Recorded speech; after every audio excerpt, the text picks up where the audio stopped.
How you doing, everybody? Nick D'Virgilio here, and today's video is 5 classic drum groove song intros. Let's go.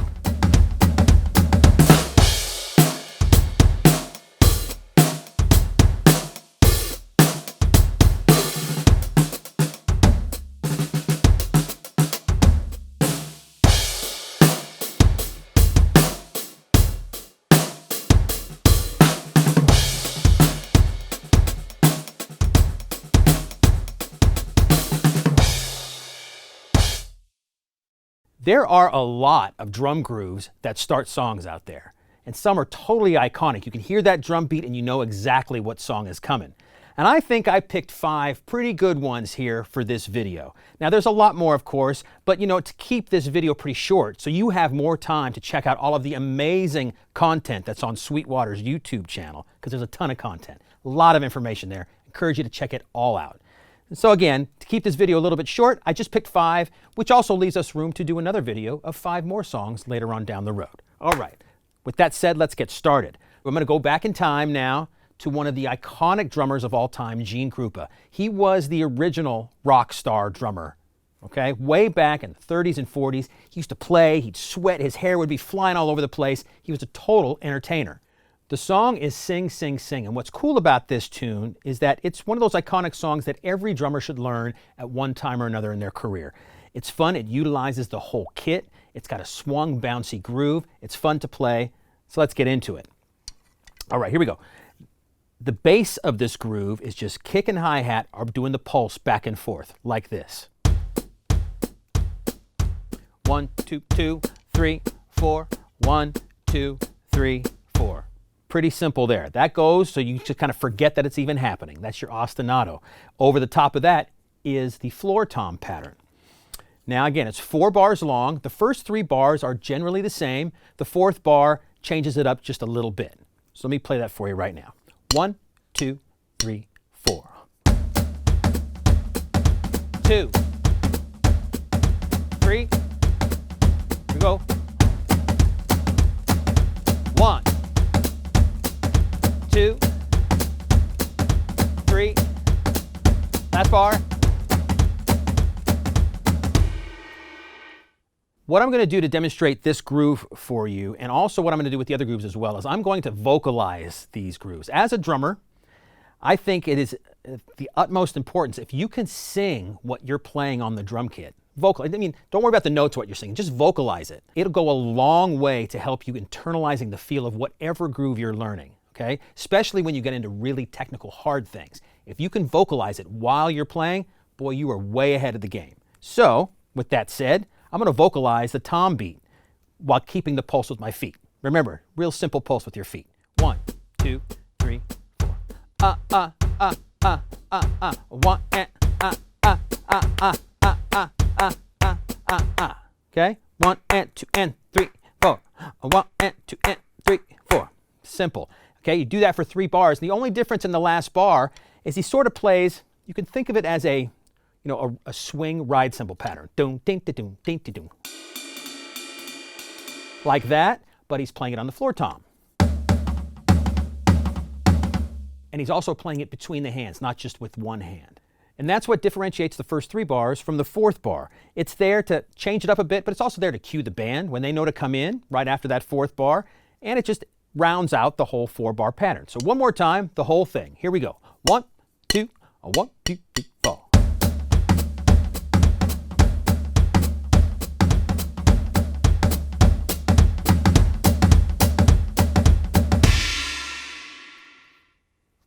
It also helps if you smile and bop your head around too when you play this groove. It's really cool. All right, on to groove number 2. This one, I think even a young kid would hear this drum groove and know what song it is right away. It's an iconic tune from the band Aerosmith. Joey Kramer's the drummer, and just, Run DMC did a cover of this tune. I think it was in the 90s, early 90s, late 80s. Everybody knows this tune. Here we go. Walk This Way. 1, 2, 3, 4.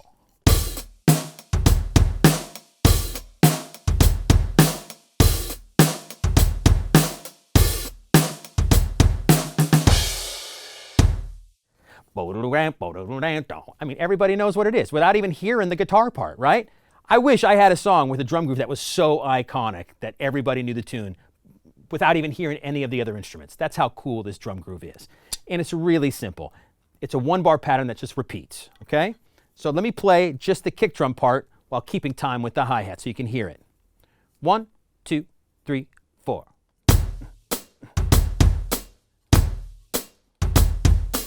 1, 2, 3, 4. 1, 2, 3, 4. 1, 2, 3, 4. There you go. The snare drum is just playing on 2 and 4, doing your basic rock backbeat. Okay, one more time. Without playing the hi-hat pattern yet, I'll just keep time. 1, 2, 3, 4.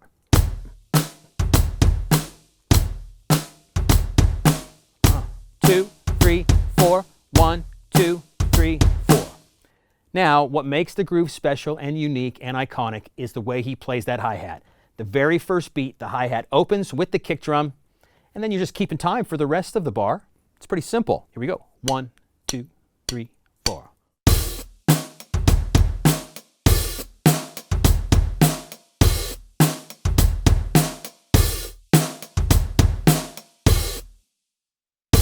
That's the sound you want.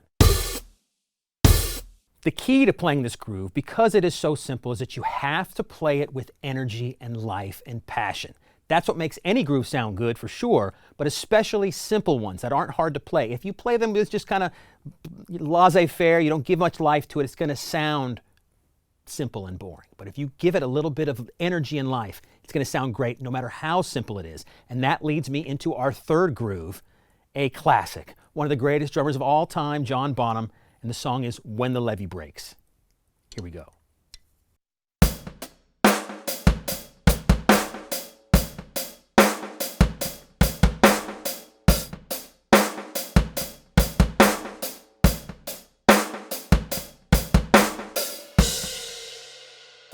Okay, now you're going to say, Nick, it doesn't quite sound like John Bonham. Well, yes, there's a number of reasons why it doesn't sound like John Bonham, but the pattern is correct.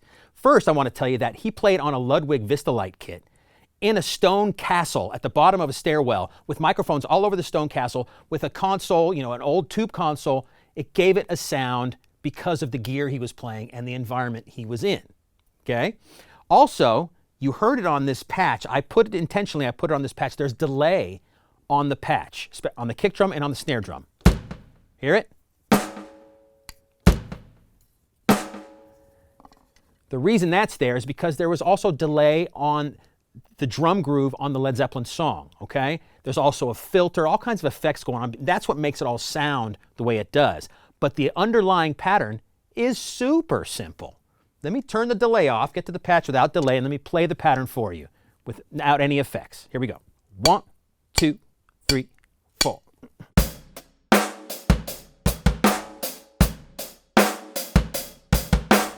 1, 2, 3, 4.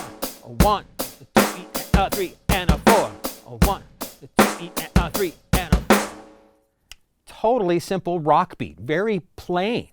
But again, John Bonham played with such verve and passion and just hit the drums hard. So they gave life to the drum kit and to this groove. Then you add the delay and the reverb and the filter effect that's sort of on the drum sound, and man, it sounds great.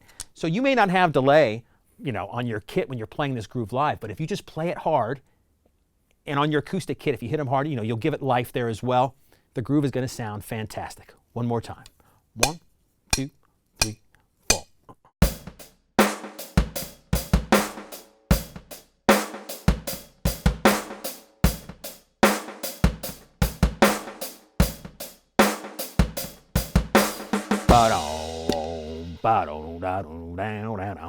Awesome stuff.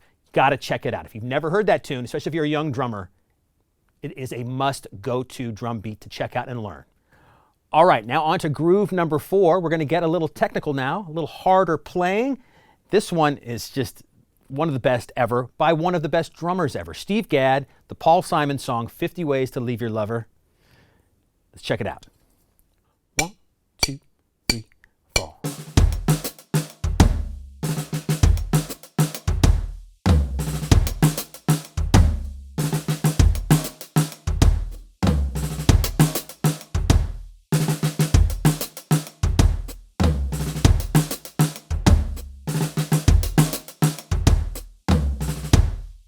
It is such a cool groove to learn and to study from because it really utilizes all four of your limbs. It is a true linear drum pattern. It also brings into it some military-style drumming with rudiments, and it also has a great feel lilting backbeat and pocket to it as well. Okay, let's see if I can break it down for you. On the recording, he does a little bit of a pickup into the groove, but we're going to skip that for now and get right to the downbeat, and then I'll explain the pickup in a second. So, your pulse is about here.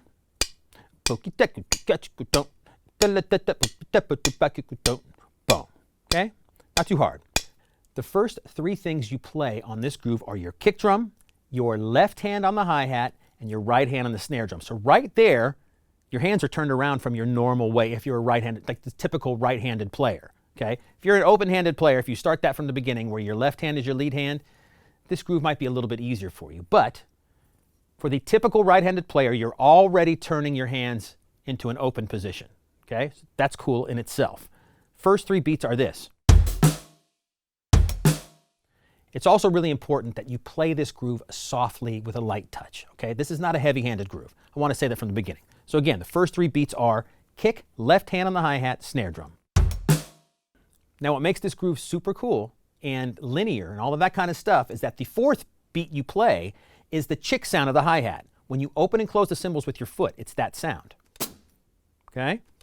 You're utilizing that on not a downbeat, so it's not just a timekeeper like you normally do with your left foot. It's actually part of the groove. So the first four beats are this.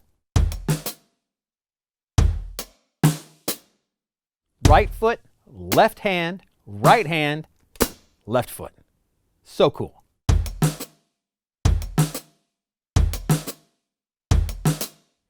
If you can get that down, you're well on your way to this groove. Now to keep adding to it, right after you play that left foot chick sound, you go back to the left hand again. So it's left hand, and right hand's on the snare. So like this. 1, 2, 3, 4, 5, 6. 1, 2, 3, 4, 5, 6. So if you're not used to playing your left hand on the hi-hat while you're also using the chick sound, the opening and closing of the cymbals as part of the groove, this is going to be a great independence exercise for you as well. So again, the first six beats are this. 1, 2, 3, 4, 5, 6. Kick, hat, snare, chick, hat, snare. Okay? It's so much fun to play. Okay. All right, now we're going to keep going and add the next bit to this pattern. And it's again back on the left hand, on the hi-hat, one hit, and then two hits on your kick drum. So, 1, 2, 3, 4, 5, 6, 7, 8, 9. The first 9 beats are that. Kick, hat, snare, chick, hat, snare, hat, kick, kick. All right. One more time slowly. Kick, hat, snare, chick, hat, snare, hat, kick, kick. Okay? Now up to tempo. I'll just play that much of the groove. 1, 2, 3, 4.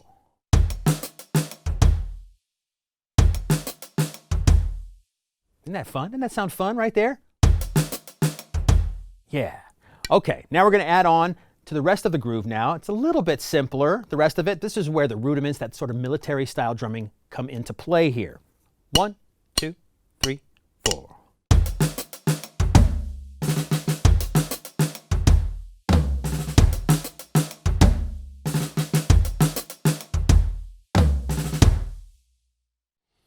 All right, so we're almost through the first half.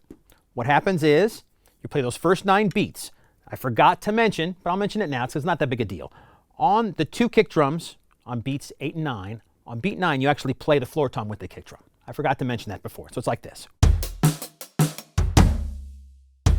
You have that double hit with your kick drum. The second hit, the floor tom goes at the same time, okay? There we go.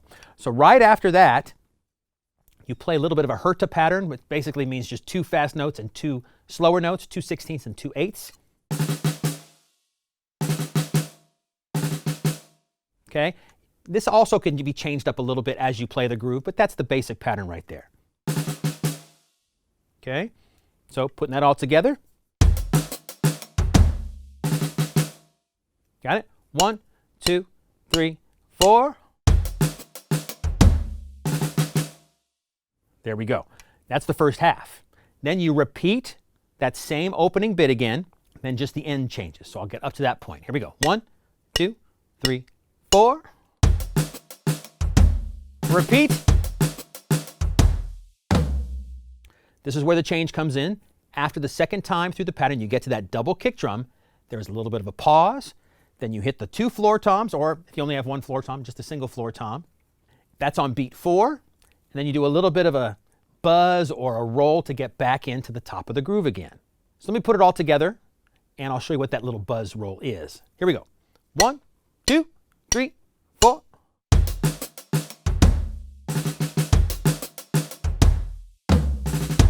Okay. That double tom hit comes on beat 4, then right after it, you're going to do a double stroke roll right back into the top of the groove. Double stroke roll, just right, right, left, left. Like that. Okay? Let's put it all together one more time. 1, 2, 3, 4.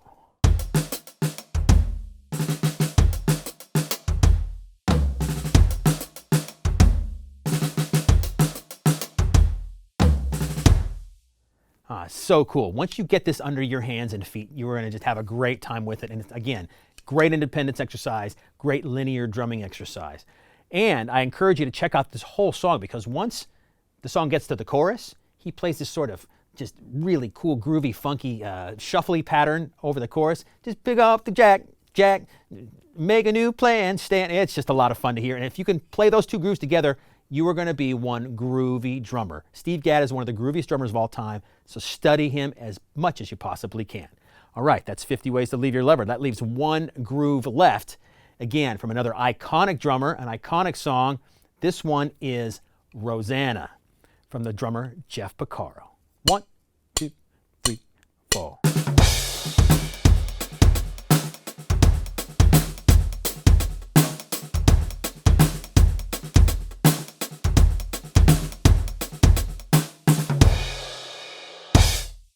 All right, let me break down the groove for you in its various parts. Let's first play the hi-hat and the snare part. Now, I'm only going to play the accented snare parts because there's all the in-between stuff is what makes this groove special. We'll get to that in 1 second.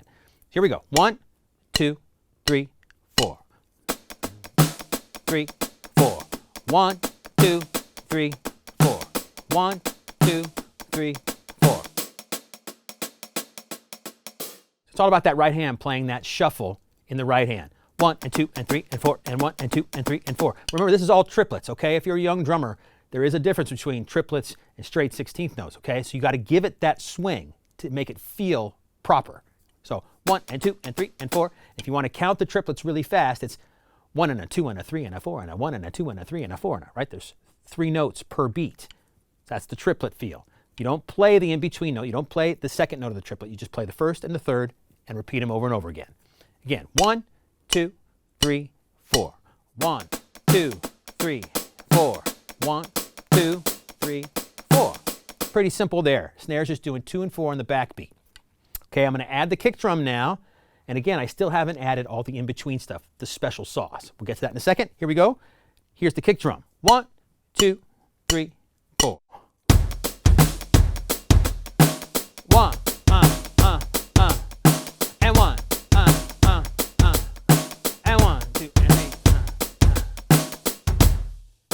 Now, before I get to the special sauce part, I'm going to play just the kick drum pattern with the hi-hat keeping time so you can hear that on its own. 1, 2, 3, 4. And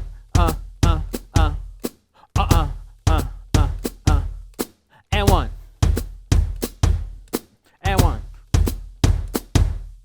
Okay? Pretty simple there.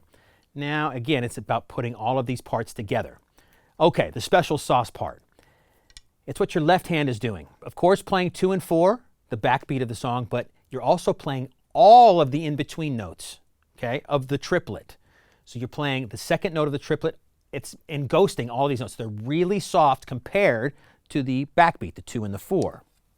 What it sounds like without the kick drum. Here we go. 1, 2, 3, 4.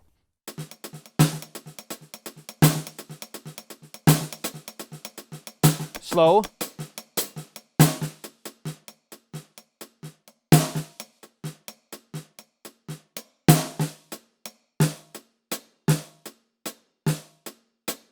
okay? It's the in-between stuff. You're ghosting all of those in-between notes.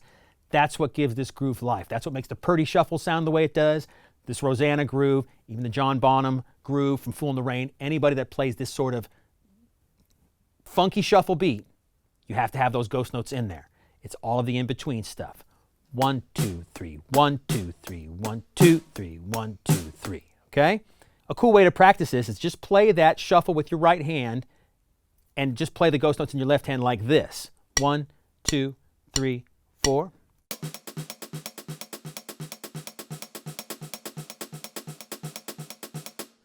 Right? Don't play any accents. Just play all the soft notes, all the in-between notes with your left hand nice and soft.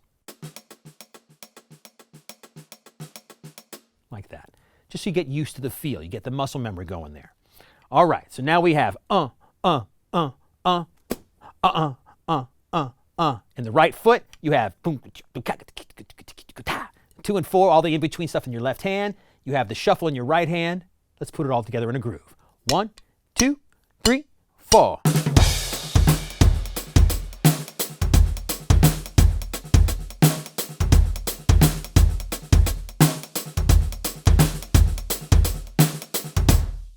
Another thing about those in-between notes, those ghost notes, is that it gives, especially at the end of the bar, when you, right before you get to the double stroke on your right foot, it gives you that propulsion into the downbeat again. Dega-dega.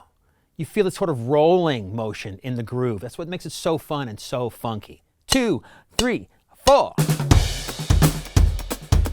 Baga-da-doo. Dega-da-doo.